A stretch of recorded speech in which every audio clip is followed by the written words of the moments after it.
Welcome back for Decolonizing 101. I just noticed that I put the Stranger Things on this playlist by accident, so I have to change it. But anyway, we're here today, and we're going to talk about breaking cycles. And we have.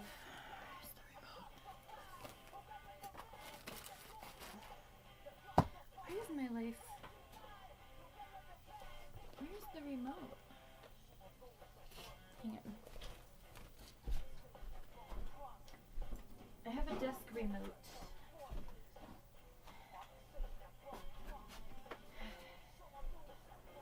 This is like the shit that I keep buying. Okay. Let me go ahead and get something else. I mean, that's appropriate, but I'm a little worried about copyright right now. Okay. So today we're going to talk about breaking cycles. If this is the first time you're seeing me, hello. This is a course that I put together for my local college. It was actually supposed to start yesterday. I think no one signed up, which is fine. I wasn't expecting that. This is the fifth or sixth class, and today we're going to talk about breaking cycles. So if this is the first time you're seeing me, go ahead and check out some of the other ones. There is an entire playlist called Decolonizing 101, and I also have a workbook. Oh god, my water is over there too. Fuck! I'm so unprepared. Sorry. I was like prepared, but not on my desk. Anyway. Okay. So let's go. Okay. Breaking cycles. So we already did definitions for a common understanding. We did understanding colonization so that we understand why we should decolonize. And then we did what is decolonizing. And then we did cognitive dissonance and what privileges do I have. So today we're going to talk about breaking cycles. I'm just going to read it and then I'm going to add in what I feel like I need to. All right? As we decolonize, we start to regain our humanity, our empathy, our compassion, and our ability to see lies when presented as truth. Once we have this knowledge, we move differently. We break cycles of abuse, of trauma, of egotistical or harmful ways. We consider others in new ways. We connect. We understand our roles. We understand the systems we live under differently. When we have reached this point we are currently living in, we understand that something must be done differently if we are wanting to see a change for the future, for a future for all. That's my LLC, by the way. Anyway, cat hair everywhere. Okay, as parents, our roles within our careers, as siblings, as children to older parents, or as community members, we are able to move differently and we can break cycles. Sometimes people may be upset about what we say if we call them out, or when we do things that they didn't do, or they refuse to do things differently, than they do. I should revisit that. Breaking cycles is like breaking the chains that are binding us to these oppressive systems. I do have a short project called Breaking Cycles. We're going to have 2 more classes after this. So let's talk about it. So I've really done a lot of decolonizing work publicly here on YouTube. One of the things as a parent, well, I do a lot of things differently as a parent. My kiddo is homeschooled. My kiddo is, well, unschooled technically. He stays with me. We've never had, he is lacking a social environment. However, he's autistic and nonverbal. So social settings with other children are not particularly safe for kids that are different. Plus he's a pandemic baby. So things are just a lot different. Plus we're on the brink of a civil and world war. So for me, I'm kind of a little bit of a helicopter mom, but it's a big truck. But I do so in a space of like liberation. My son gets space to be who he is without having to worry about bullying or even meeting certain goalposts that other, or milestones that other children meet. So he has freedom to be, he has freedom to express, and he has freedom to lead in what he's interested in. That's very different from how I was raised. He probably is going to hate me later on in life. I think most kids go through that. But, you know, as parents, we do the best we can. I think a lot of the ways that us millennials are breaking cycles. So we're no contact with my immediate family. You know, I'm the only single mother in my family. I'm the only person who married outside of race, like the white race, in my family. So those were both different cycles for me. And you know, I'm already thinking like people are saying some stupid racist shit about like, oh, well, that's why you're a single mom. No, that's not why. There's a lot of single moms, regardless of race, or sexuality or anything, right? There's a lot of us who are, you know, there's a large portion of women who are finally able to do things differently, which this administration is wanting to take from us, right? So I think that's a good testament of how things are changing, right? We owe a lot to the civil rights movement, to the feminist movement, to the queer movement in regards to disability movement. We owe so much to history. And within that, we have, you know, we're in an entirely different space than people of history, that we are able to take power, and utilize that power and change things, right? Be the change you wish to see in the world. So that's what breaking cycles are all about. I don't need anyone to agree with how I parent. I'm super solid in my parenting choices. Even if they are different, I know they're different. So for me, things that I have done to break cycles, was leaving a marriage that was super fucking unhealthy, was cutting off family members that I know hate me. I don't want my son to have to take that on. We don't do holidays. Holidays are capitalist propaganda to keep people distracted and money going for the system. We celebrate every day, and we are very based in nature in my family, which, you know, I have decolonized in my own personal journey enough to kind of go back to ways that it used to be for a lot of people, the ways that were incriminated, the ways that were, you know, people were told they couldn't live like that. I've done a lot to really I have this, so I laugh because Niall has PDA, which is this pathological demand avoidance, and I'm pretty sure I have it too, because I think it's a lot of human nature when you're told not to do something, to want it more, or want to do it more, or like that curiosity there, right? And so I'm laughing because when people told me I couldn't do things, I was like, bet, let's do it, you know, like, yeah, no, I'm gonna actually do that. And so, you know, I do a lot of holistic practices. I can't say anything else about that. I will get banned again. So I live outside the system in many different ways because I have the role of breaking cycles. And with that comes responsibility. My ancestors and the people who have come before me in my lineage have given me certain gifts as I have graduated certain or broken certain cycles, you know, especially around, like, my family is like covert narcissists. My immediate family is classist and racist and ableist, to name a few. Very homophobic. You know, these are definitely not things that they would identify for themselves because they're, you know, they're the good white folks, right?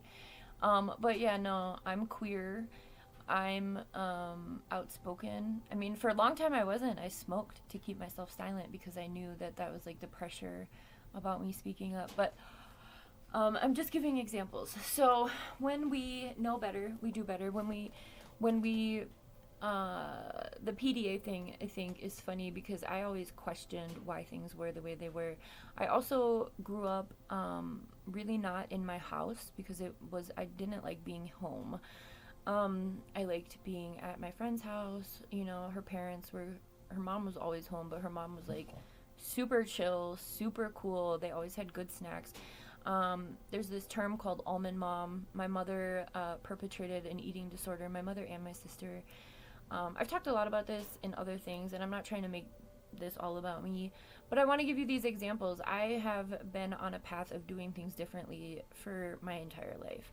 8th grade was my really big moment when I chose to leave the popular clique and be a weirdo, and really step into my weirdness. And the movie 10 Things I Hate About You helped guide me to that. Kat Stratford was so influential to me in that moment, that coming of age time. And I'm so grateful. I'm so grateful I had that. I was pretty blonde growing up. I still have blonde in my hair, but I was able to really resonate with a lot of, what is the word? White hetero main characters in a lot of Hollywood films. I resonated deeply with like Kate Hudson and Julia Stiles, who I just mentioned, and all of these other characters. And so when I watched their videos, I think this is an autistic trait, honestly. When you take on, or like, I don't know if it was really taking on personality traits, but it was like giving myself permission to express myself because I saw someone else do it, right? When my family was very, I remember my sister yelled at me because she was like bullied really bad growing up, and I remember her yelling at me because I was a part of the popular clique. And I've been really thinking about that lately because I've been watching 10 Things I Hate About You a lot lately. And I'm like, I wonder if I chose to, because I obviously was in 8th grade and I wasn't like politically woke. But that's when I like chose to like Blink 182 when everyone was like in the Backstreet Boys or In Sync, and I was like, no, I'm gonna do something different. And I went down the punk path, and so I've always been someone who likes to challenge the status quo. It's just who I am. And so I think that when we think about breaking cycles, we can just think about it as that, as just being you, as being authentically you. But I think that this society has done such a great job of making people so obsessed with aesthetics and money and competition, which we've talked about. We've talked about in collective convos, we talk about in the readings, we talk about in all the other things that I put over here. So in regards to decolonizing, it's very important to, I think, recognize what those things are for you that you feel like you have to do because everyone else does it. What traditions do you follow blindly because you've never questioned it, right? Or maybe you have questioned it and you got reprimanded for it, and so you just, whatever, accepted it for what it was. I'm here to tell you that breaking cycles is so important, and nothing's going to change unless we make change, and that starts with each of us, right? So I hope this helped. I know I always center, I don't mean to center myself, but it is my platform, and I am here to show the way, because it is a challenge. It's a challenge to do things different. It's a challenge to be questioned, and when I started questioning stuff, my family locked me up. They did that a lot. And they completely, like, what the fuck are you talking about? You're crazy. But it was really just, I just had more information than they did.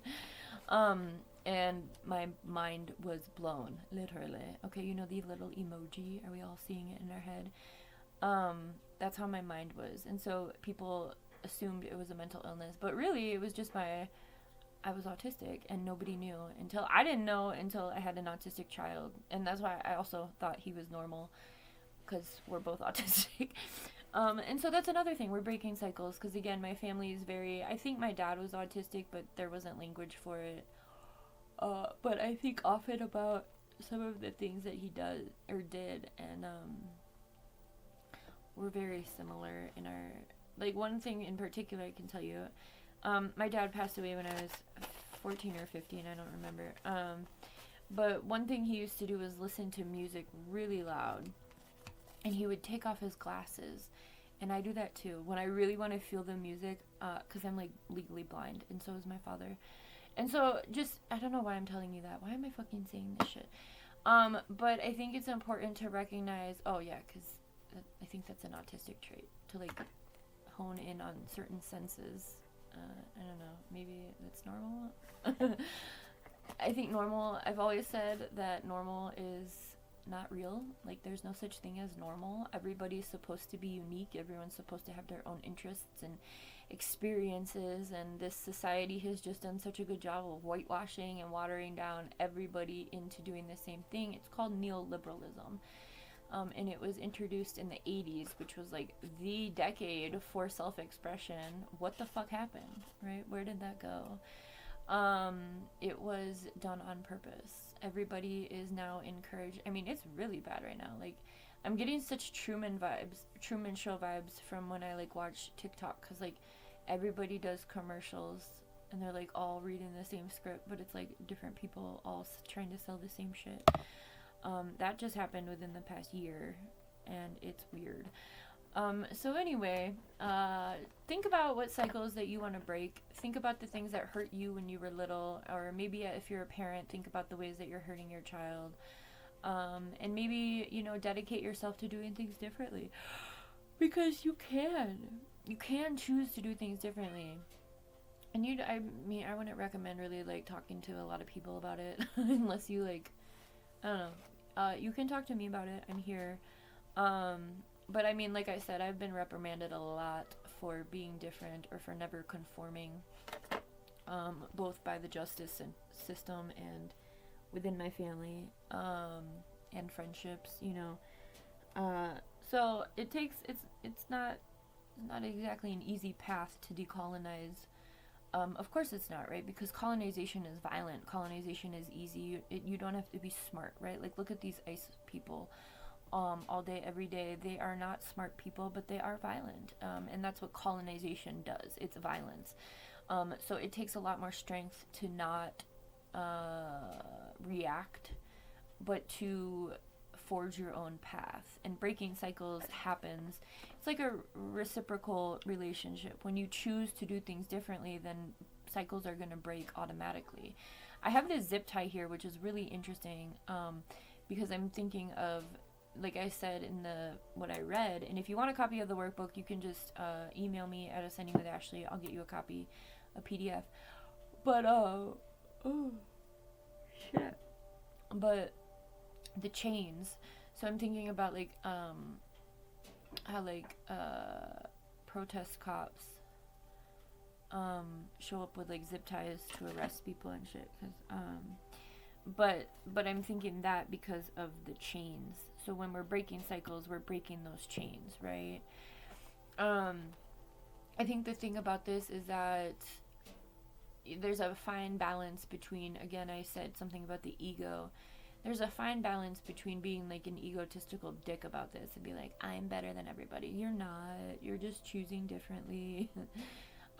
People are allowed to make their own choices. People are allowed to have free will, and people are allowed to continue toxic cycles if they so choose, right? And just because we're doing things differently doesn't mean also that there's a tendency or ability to also be toxic with that, right? So it's about finding balance for yourself within what you're doing and what you're trying to achieve. When we think about decolonizing, we think about the greater scope of things, right? Especially if we're doing breaking cycles generationally. We think about the impact of that, not just how this is feeding our ego. In fact, that's part of the cycle that you need to break. Again, it's neoliberalism that really makes people do that. So, I hope this helped. I do have, like I said, a short project that I did. I don't remember what deck I used. Oh, I think I do. I think we used one of the the Renegade Mommy decks for breaking cycles. It was a shorts project. So all of my projects that have hashtags are shorts projects. And that's mostly me going through certain decks day by day. And so those are really easy to do. But the breaking cycle one was specifically about breaking like family trauma cycles. So go check that out if you feel called, if this is resonating with you. Otherwise, I think a good place to start with this is some of the introspection work, which I've also made a ton of playlists about. I think it's really important to know thyself, right? So any of the collective readings or the collective convos, the collective convos are more of a taboo topics. I haven't done those in a long time. I need to get back on those. I haven't been really getting a lot of. I'm in a season of rest, which is very difficult for me. Until taxes come, if we get taxes, then it's on. Okay. Well, it's gonna be on anyway because my body will automatically go crazy when the weather starts to get warmer. But not crazy as in like you're crazy, but like as in like, hey, let's do shit. I'm hibernating though right now. So anyway, I hope this helps. I'm looking at my daily affirmation packet. So let me pull out a good affirmation to leave you with. I think I'm going to do this one that we did yesterday. It got a really good review on YouTube. I have the power to create my own reality. And the part of that is breaking cycles, identifying them, identifying your part in them. I think I gave you enough examples to think about your own life and how it, what changes can be made, what changes need to be made, and how can we pivot to make those changes. Again, this is a lifestyle change. It's not something that is just going to be, I did this one and I'm done. No, this is a lifestyle change. So as long as you're alive under these systems are crazy. So as long as we're still here, there's still work to do. Such a big zip tie. What did this come with? Why do I have this? But yeah, I love zip ties. They're fantastic for lots of things. But I don't know what this came with. I have the power to create my own reality. And that starts with taking accountability. Have a good one. Love you. Bye.